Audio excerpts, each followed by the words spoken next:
Hi, friend. This is Alex McRobs, founder of the Mindful Life Practice, and you're listening to the Sober Yoga Girl podcast. I'm a Canadian who moved across the world to the Middle East at age 23, and I never went back. I got sober in 2019, and I now live full-time in Bali, Indonesia. I've made it my mission to help other women around the world stop drinking, start yoga, and change their lives through my online Sober Girls Yoga community.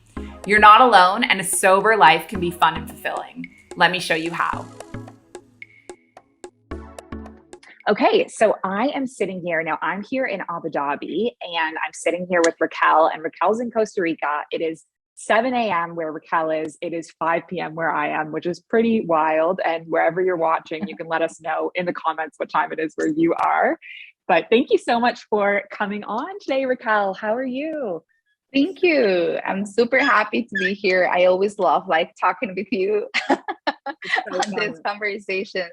And Raquel did a podcast interview with me ages ago before she even was part of the sobriety stuff and anything like that. And so it's super cool to be connecting now, so far along on your journey and just kind of touching base with all that. Yeah, it's really, really exciting. So tell us a bit about when you quit drinking and kind of what was the lead up to that. And yeah. Okay.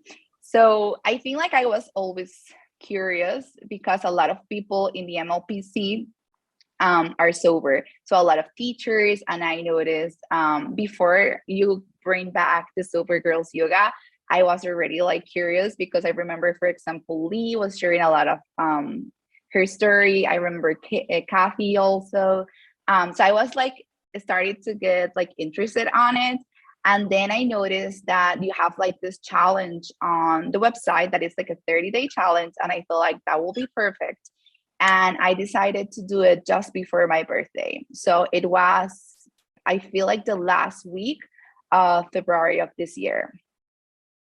Yes. So it was actually the week of my anniversary, my wedding anniversary. I remember that. So it's pretty easy to spot on.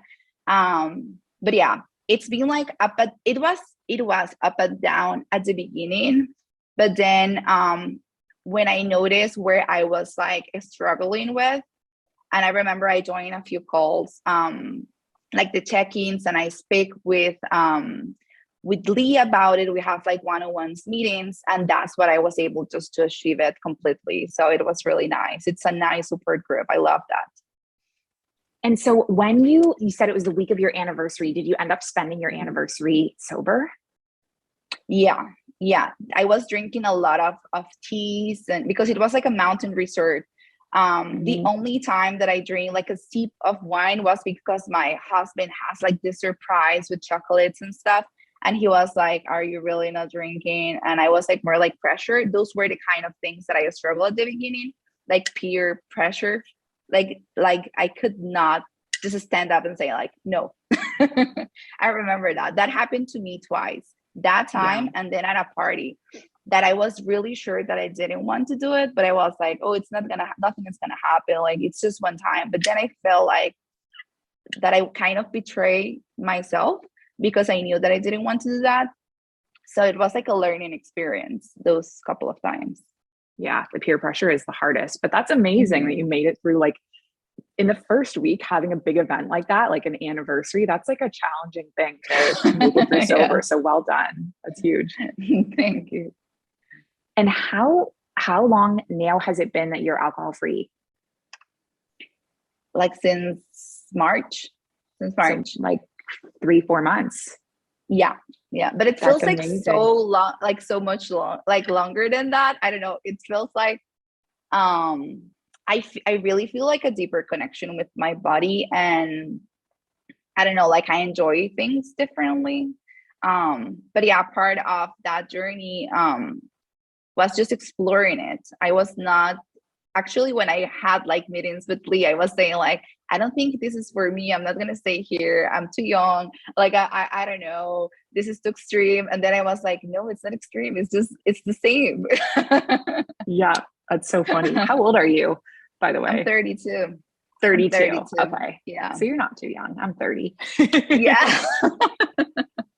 Yeah. But what I noticed was I didn't have the support on like anyone. None of my friends are not drinking. All of them drink. They don't drink too much, but they do drink. So I mentioned that because Lee was like my coach. What's the name of like my your support, mentor. like my mentor. And I remember I explained to her like, I just don't feel like I have anyone here that I could talk to. And then that's when I started joining the calls a little bit more at that time, and that helped me a lot. Yeah. And what for you have been some of the, like, I know you mentioned the peer pressure being a challenge, but what else has been challenging? I feel like that was my hardest thing to do. The second time that peer pressure happened, it was not even one of my friends. It was like literally my neighbor's daughter. And she offered me like a drink, like a wine glass. And I actually mentioned to her, like, I'm not drinking. And she kind of like joke about it. And I felt bad. And then that's why I did it. And I end up feeling like I'm 32. I'm supposed to know better than this. Why did I stand up for myself? But after that, what worked for me is just being open about it. Just like from the start, I said like, no, I'm not drinking. Even before the events, for example, at work, they did like this lunch and they asked like, what do you want for a drink? Like, do you want beers or wine? And I said like, no, I'm not drinking, even from the start. So I was not even asked. So that helped me a lot. Did you find in the case of like I remember when I first was getting sober, the first 4 days, I remember saying I wasn't going to drink at a work event and people were like really pressuring me. Did you find that there was any pressure at the work event, or was everyone was just nice about it? That's amazing. Super nice because they're like in their 60s. So they don't really like they don't even ask. No, they don't even ask. And then no, I don't remember anyone like making a comment or anything like that. But yeah, it was funny because this morning Gretchen was mentioning that the warm weather, it's usually like it reminds you more of that. Like in Costa Rica, it's really usual that when it's sunny you drink beers. And actually this weekend I went to the beach with my husband and some neighbors, and they were drinking beers, and I was like, okay, at this moment I was like, my brain was saying like, that looks so good, but then I was like, no. And then I got a kombucha. Which is the same, love kombucha, but with fruits. Yeah, it's that same like bubbly feeling. And that's the key, I think, having an alternative that like you're excited about, that tastes good, but isn't the drink itself. So whether it's, do you guys have, by the way, so in Abu Dhabi and in the UK and in Toronto, we have like a really good alcohol-free marketplace with really good like alcohol-free wine and beer. We don't have it in Bali either, which is why I asked. No, nothing at all. Nothing. The only thing that I found was like one beer. That is like the only one that I have seen. Yeah, it's really good. It's really good. And my husband keeps pointing out that to be careful because kombucha sometimes have some level of alcohol. So yeah, that's like the only two. And I have one. I don't remember how it's pronounced. It's like LaCroix. It's like those. I really like those. And you have it in Costa Rica. Oh, you're lucky because we don't have it in Bali. I don't even think we have it in Abu Dhabi, but all the sober influencers have pictures of them drinking it on Instagram. It's really good. Well, when I got to Toronto, I popped into a grocery store and I looked at the fridge and was like, oh my God, there's La Croix. And so I picked one up and brought it home. And then I think I said to my mom, like, all the sober influencers have this. And so she started getting like crates of it. And all summer we just had it in the fridge and she loved it too. So yeah, and they have like two different like types. They have like the basic one that it's my favorite, but they have one that it's more like it's more like a cocktail, like with a bunch of different fruits. So it gets like that. It's like a different experience. You really feel like you're drinking something more elaborate. So that's cool. And people don't even ask because it looks like a little. It doesn't look like a soda, so that's good. Also, when you're not like with your closest friends, if you're like in a bigger party, you're not gonna like stand out. Nobody's gonna ask. So I feel like in the first days, that made things easier. Yeah. At least for me. Yeah. Okay. Someone just commented, Kathy says, I love Topo Chico. Do you know what Topo Chico is? Me either. No, I don't know think so. Kathy, tell No. us what it is. Topo Chico. It must be Topo some kind of Chico. like alcohol-free drink. Yeah, I don't know what that is. Topo Chico. But yeah. And one of the first things that really, it's weird. Like since I was like ashamed of going public, let's say like at the beginning, like I experienced that. I usually have that like fear of something new. I remember when I decided to be a yoga teacher, I was like super scared to tell my coworkers that I want to take the training. And I had that same experience with being sober. So I remember that I used the excuse, which was true, but I didn't have to like explain it. I could simply just say I'm not drinking, but I was saying like, I'm not drinking because I want to get pregnant. And the doctor told me not to drink. And I was trying to give an explanation why. Mm-hmm. But later on, I have realized that I want to continue this after. So it's not something that it's just during this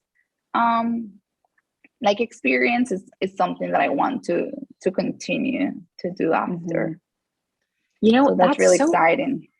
It's so interesting that you say, like I had no idea that drinking alcohol affected the ability to get pregnant. It was something I learned through the woman who started the drink dry store here in Abu Dhabi when I had her on the podcast, and I asked her like, you know, what led you to become alcohol free? And it was the same thing. She said, we were struggling getting pregnant and the doctor said to stop drinking. And I was like, wow, I had no idea that had such an impact for women, but it does. Yeah, because people think that women are not supposed to drink when they are pregnant, but it's even before. Like I remember I went to the doctor like maybe like a year ago to remove my DUI. It's the name. It's like DUI. It's in Spanish. Because in Spanish it's like DUI, like DUI. Oh, so really? that's like the Spanish. DUI in English is a drunk driving charge. Is a DUI? That's not that. Yeah, it's like dispositivo ultra uterino. Yeah, it's like it's the same that the thing with the driving and drinking. Yeah, but that was the first thing he told me, like no drinking, no drugs, try to eat super healthy. You have to take some pills like vitamins and stuff. But I really feel like it helps a lot because you're like cleansing your body. Yeah. So you said that you want to continue afterwards. This is like an unexpected, like, did you ever anticipate that you would be choosing sobriety for such a long time? No, I didn't. Not at the beginning. I remember that I really enjoy like all of the, I printed like the PDF with the prompts and I journal, and I remember I loved the meditations. But in my mind, I was not ready until I had those couple of experiences, and then I realized like this is not what I want anymore. Yeah. And you even said that you mentioned that you were at the beach last week and people were like, all your friends were drinking. Yeah. They were asking, we were at my mother-in-law hotel. So there was like, dos por uno, it's like 2 for 1 drinks in the afternoon. So I was having mojitos, but without the alcohol. So it was really fun because I tried everything without the alcohol. Yeah, that's awesome. Yeah, and it was a lot of fun. And yeah, they were not drinking to the extreme that it wasn't comfortable. They were just drinking like a couple a day. So it was nice because you didn't get to see right when you see someone drunk and you're like, yeah, I'm not there. Yeah. It was just like they were doing their thing and I was there without feeling weird. So that was really nice. Oh, that's awesome. So what would you, if one of your friends was like sober curious and they were curious about taking a break from drinking, what would you say to them? What would you recommend? The meetings that you have. I feel like that's really nice. for me, the nicest part is that you can be really vulnerable. You don't really get to do that with your friends, because if they're not in the same process, probably they're not going to understand, or they're not going to give you like a good advice. So I feel like when you get to join people that had experienced something similar, and even you can hear like different stories that doesn't resonate with you, but that's not the point. The point is that they're there for you to support you in your experience. So that's really nice. Because at the beginning I was like comparing, and that's not the point. The point is that you get to share, that they're going to listen and they're going to support you, and you can be like super open with everything. That's a really good point. I've had people join the group at times before who have felt like, oh, you know, I don't fit in with the, like there was one point in time where someone joined and felt a bit like, oh, these people sound like they have, you know, more serious drinking problems than me. And then I can't relate to that, or I can't fit in. And the reality is that everyone is going to have a completely different journey. There's actually someone joining the challenge this month who doesn't even drink at all. She just wants to be part of the community. So you're going to get from that all the way to someone with bigger challenges. And the point is that exactly, I love what you said there. It's not about comparing. It's like connecting and supporting no matter where or what we're showing up with. Yeah, because I did have like bad experiences when I was younger, like in my early 20s, like really, really like the typical college student, like I would drink every weekend. I was like wasted every weekend. But then when I met my husband, he was getting out of rehab. So that's when I started like being more conscious with, I actually kind of stopped without doing it for myself. It was because I wanted to support him. But yeah, like then I started like drinking socially, which always get out of control, because it was like once a year in a wedding or something like that. So I realized like, even though I didn't drink every day or every week when I'm in my 30s, I didn't control it. So that was something that I had to understand, that even my husband has mentioned that earlier, like before, like I didn't have a limit. So that's what also was like nice to understand, that I did have an issue with it. Just a different one. And is your husband sober still now? No, he has like periods in which he goes, I don't know how to say it in English, when you substitute sometimes, he used to smoke weed, now he's like with beers, and then he used to vape. It's just different kind of things that you keep changing, but it's the same. Yeah, you just change the element. But I feel like when you target the back of that, you don't need anything of that. Yeah. But he has a lot of experience on it. And I feel like when I started saying it, that I wanted to get sober, at the beginning, he was like, oh, but you don't need to do that. But then when I opened and I started like to be vulnerable, and I'm telling him like, no, I really feel like I'm not, even though I don't usually do it, I don't feel like I control it. He was like, well, yeah, that's true. And he was like more supportive. And now he's like the one who says like, be careful with the kombucha that has like alcohol. Oh, that's amazing that he's such a great support now. Yeah, it's nice. So awesome. Well, thank you so much for sharing. I really appreciate it. Is there anything else that you want to share? No, I feel like that's about it. I'm super happy that I take that challenge. I really recommend it to anyone who's thinking about it, who is curious about it. I feel like when you practice yoga, it's like a process in which you take the lifestyle from the mat to your daily life, and like getting rid of substances like that. It's really nice because you really get to experience yourself fully. Because when you numb like that pain or that the feelings or the emotions with things, you're not really like healing. So I feel like it's really nice to be able to experience all of the different things. And yeah, and well, I mentioned to you earlier that I found out that I was pregnant yesterday, and it Congratulations. Thank you. And it makes me think like, what do you want to teach, right? Like the kids when they're older. And I don't want to be like that mom or person in the family that it's always like drunk, or right, like maybe like try to do it differently. So yeah, it's exciting, it's new, but we will see how that goes. It's so exciting. I'm so happy for you. And I remember this distinctly when we started the challenge. The very first meeting, I always ask everyone, you know, what's your reason for doing this? And I remember you saying, because I'm trying to get pregnant. And that's amazing that it's like 4 months later and here you are. So it's really amazing. Yeah, thank you so much. Well, this was awesome. I really appreciate you coming on the live. And Raquel is in the, Kathy says congratulations. So nice. And thank you so much, Kathy, for watching along. And Raquel is in the group. Raquel teaches classes. And actually, Raquel has, you have a workshop coming up this weekend. Tell us about Sunday. that. Yeah. Well, it's basically my experience with fertility. So when I started practicing yoga, I was really interested in yin yoga, which is about connecting with nature.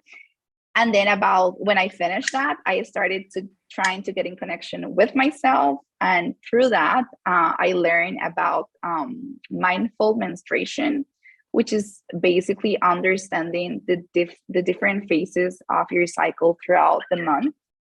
And it was really funny that Russian was talking about it this morning in the class. Yeah.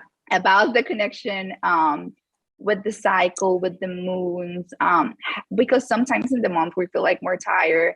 What kind of practice you can do on those days to understand what is happening in your body while you feel more tired. Then you have like that rush of energy. You can do like more vinyasas. And I feel like it's so interesting because with the MLPC classes, you really have the chance to select what you want to do depending on your phases. If you pay like a gym, you're not going to be able to do that. But with the MLPC, you have like the whole options of classes that if you'll feel like, right, like more tired, you can book like mindful let go. And then if you're feeling like super pump up, you can do like vinyasa. So I was trying like to teach other people what I just learned throughout this journey with fertility, to understand my cycle, my body, and how to take care of it, how to journal, do different things, intentions throughout the cycle. That's amazing. And that could be for like people who menstruate of all ages, right? Exactly. Would it be good for someone who's had experienced menopause, or is that something that's like before menopause? They could have the connection with the moons. Yeah, with the moons phases. So they can have different experience in the month or experience their practice with the moon phases. Yeah, they could like do the same. Because my cycle, for example, it's connected with the moon, but not necessarily like that. So you can make it, if you're not menstruated, you can do the same, but with the moon phases. Yeah. So cool. You know, I just got interested in the moon phases just randomly.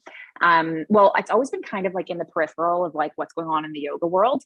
You know, people are interested in the moon cycles, but so my yoga retreats are planned with the chakras, the 7 chakras. And on my May retreat in Bali, the solar plexus yin class happened to be on I think it was the new moon. And so I did a whole class on that. And then the funny thing was that on the Mexico retreat, which was a month later, I hadn't planned this at all. Leanne was subbing the class for me and she said, can you send me a picture of like what you had planned? And I was like, oh, I planned this class for the new moon. I wonder if it's the new moon today. And I Googled it and it happened to be the new moon on the day of this. And I was like, wow, there's like something to this, something symbolic about that lineup that like wasn't even intentional. And so I've actually been looking into like learning about it more because I don't even track my own cycle. I'm so bad. Like, I'm just like, oh, I have my period. Like it's happening, you know? And so I'm really intrigued. So I'm definitely going to see if I can make your workshops. Yeah. That sounds amazing. That will be amazing. I will love it. Awesome. Well, thank you so much, Raquel. I'll let you get going with the rest of your day, but I so appreciate you being here and I'll see you soon. See you. Bye. Bye. My friend, thank you so much for listening to this episode of Sober Yoga Girl podcast. This community wouldn't exist without you here, so thank you. It would be massively helpful if you could subscribe, leave a review, and share this podcast so it can reach more people. If we haven't met yet in real life, please come get your 1-week free trial of the Sober Girls Yoga membership and see what we're all about. Sending you love and light wherever you are in the world.